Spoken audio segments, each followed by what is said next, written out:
Next is bete example number 6. We have to show motion of a rigid body about a fixed point may be represented by the rolling of an ellipsoid fixed in the body upon a plane fixed in space. अब क्या हो गया बेटे, question number जो हमने third करा था और जो क्वेश्चन नंबर फिफ्थ करा था, फोर्थ थर्ड के दोनों पार्ट्स किए थे, अब वो दोनों मिक्स हो गए। क्या मतलब है कहने का, अब मैंने इस क्वेश्चन में पोल होड और हर पोल होड दोनों को डिफाइन करना है। क्वेश्चन यही है, इलिप्सॉइड जो है वो रोटेट कर रहा है, यही बोला मैंने, represented by the rotation rolling of an ellipsoid fixed in body upon a plane fixed in space. दोनों चीज़ें आ गई हमारे पास, है ना। डेफिनेशन में भी यही चीज़ हमने की थी, one is fixed in body, other is fixed in space.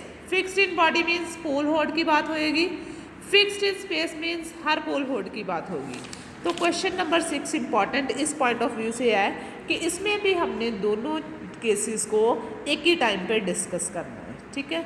तो सारा आर्टिकल पिछला ही है, थर्ड क्वेश्चन को ही हमने रीडू करना है। बस अब होगा क्या, उसमें हमने सिर्फ ये बताया था कि कौन की इक्वेशन फॉर्मुलेट हो रही है। अब मैंने प्लेन की इक्वेशन भी बतानी है। यहाँ पे मैंने बता दिया था ना कि किस तरह से ये मूव कर रहा है, किस डायरेक्शन में उसकी वैल्यू जो है वो कांस्टेंट आ रही है। इसमें मैंने प्लेन की इक्वेशन निकाल के भी बतानी है और परपेंडिकुलर डिस्टेंस भी निकाल के बताना है कि किस तरह से ये वैल्यू जो है वो रिजल्ट कांस्टेंट ले रही है, ठीक है। उसकी इक्वेशन निकालनी है हमने, सिंपल बात ये है, ठीक है। तो अभी इसकी हम डायग्राम ड्रॉ करके देखते हैं क्वेश्चन नंबर 6 के लिए।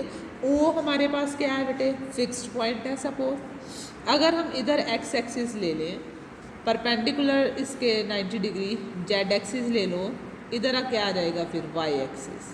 फाइन, एक्स एक्सिस के along unit vector I cap, इसके along unit vector J cap, इसके along unit vector K cap. अब रोल कर रहा है फिक्स पॉइंट के अबाउट, रोटेशन होएगी तो एंगुलर वेलोसिटी आएगी इस तरह से ओमेगा, उसके कंपोनेंट्स क्या आएंगे, ओमेगा 1, ओमेगा 2, ओमेगा 3, क्योंकि स्पेस में बात हो रही है। यही चीज़ उन्होंने बोली है, one is fixed in the body and other is fixed in space.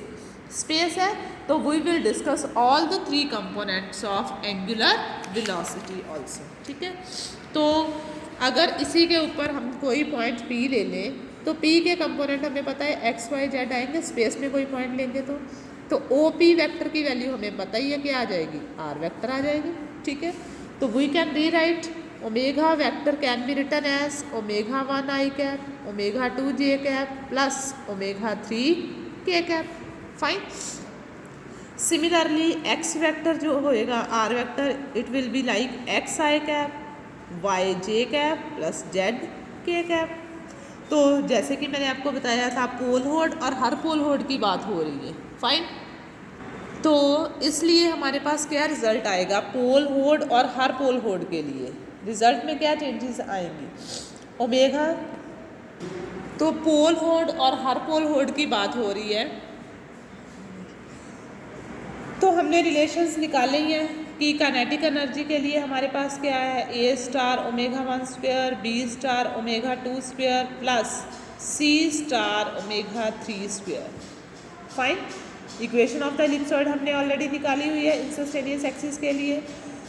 Equation of instantaneous axis of rotation OP vector के लिए भी हमने क्वेश्चन में निकाली थी, X minus x1 over omega 1 y minus y1 is 0 ना, ओरिजिन के components हैं, omega 2 z minus z1 over omega 3 से it is equals to small r ले लो, चाहे आप लैम्डा ले लो, that is your own choice. तो यहाँ से हम x की वैल्यू अगर निकालें तो वो क्या बन सकती है, इसी को हमने रीराइट फॉर्म में भी लिख सकते हैं। अगर डिस्टेंस फार्मूला लगा दें तो क्या बनेगा, ये सारा component X square plus Y square plus Z square over square root of omega 1 square, omega 2 square plus omega 3 square.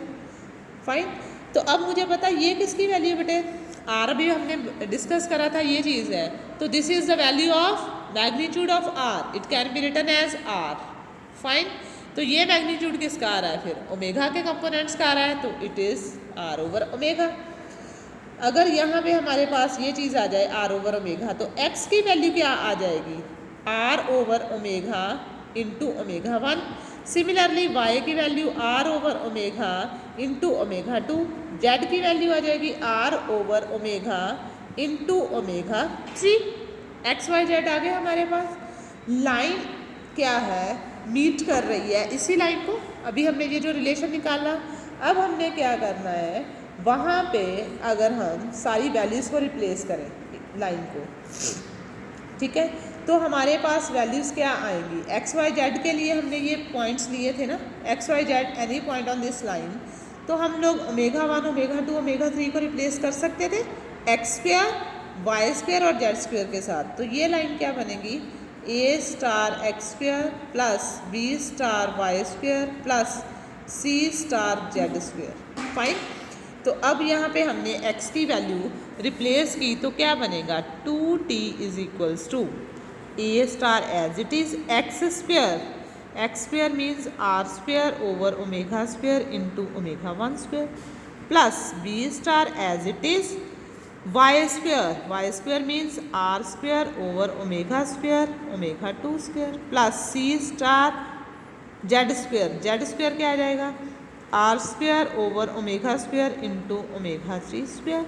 What is common throughout, उसको हम कॉमन ले लेंगे, R square over omega square को। अंदर क्या बचा, A star omega 1 square plus B star omega 2 square plus C star omega 3 square is equals to 2t। Fine. तो ये वैल्यू भी किसकी थी, 2t की, ये भी 2t कैंसल्ड आउट हो जाएंगे। R square over omega square is equals to 1। It means R and omega have same magnitude. Fine. R और ओमेगा का मैग्नीट्यूड क्या आ गया है, सेम आ गया है।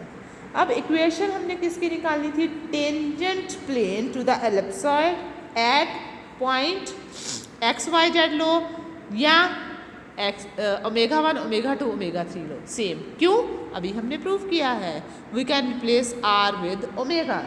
तो यहाँ पे उन्होंने यही चीज़ करी है, जो हमारा था एक्स स्क्वायर था, ठीक है, एक्स स्क्वायर था ना बेटे, एक्स स्क्वायर को लिख सकते हैं X into X, Y square को किस तरह से लिख सकते हैं, Y into Y, Z square को जेड इंटू जेड, दो वैल्यूज़ है।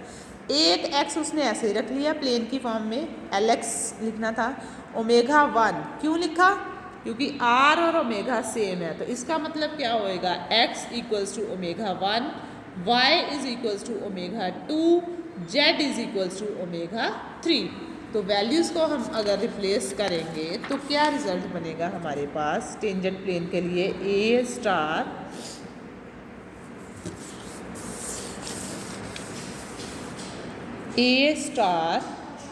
X into omega 1 plus B star Y into omega 2 plus C star Z into omega 3 is equals to 2t।